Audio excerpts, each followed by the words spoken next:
रोटी की कहानी। आज कचहरी में एक अजीब सा मुकदमा आया था जिसका फैसला सुनने के लिए इतने लोग आए थे कि कचहरी खचाखच भरी थी। जितने लोग थे उतनी बातें। कोई कह रहा था उसे ऐसा नहीं करना चाहिए था, जान बहुत कीमती है भाई, परेशानियां तो आती जाती रहती है, जिंदगी गई तो दोबारा नहीं मिलती। इसी तरह सभी का अपना अपना तर्क था। आत्महत्या की कोशिश करने वाला नवयुवक को कटघरे में लाया गया। देखने में तो पढ़ा लिखा लगता है और हरकतें तो देखो।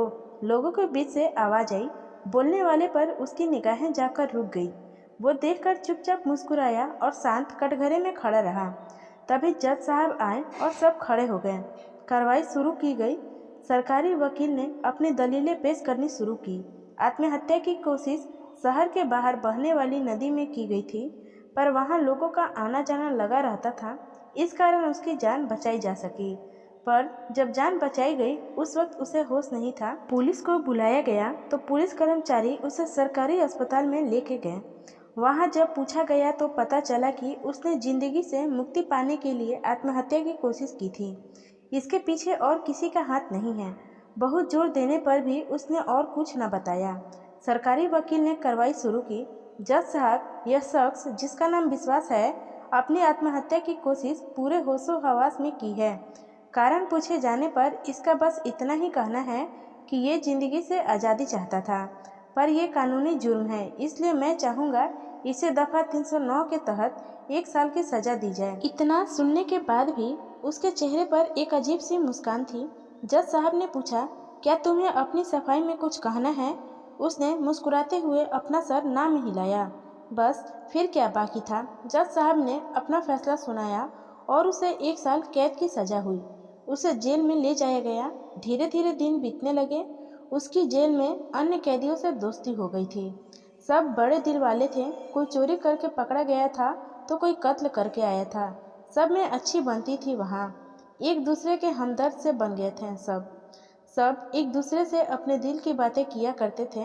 अचानक एक दिन किसी ने उससे पूछा, तुमने बताया नहीं कि तुमने मरने की कोशिश क्यों की, और कोशिश की तो फिर नदी में क्यों, कोई और तरीका क्यों नहीं अपनाया? और किसी तरीके से शायद मैं बस बच ना पाता। क्या मतलब? मैं स्टेटस लेवल चैंपियन हूँ।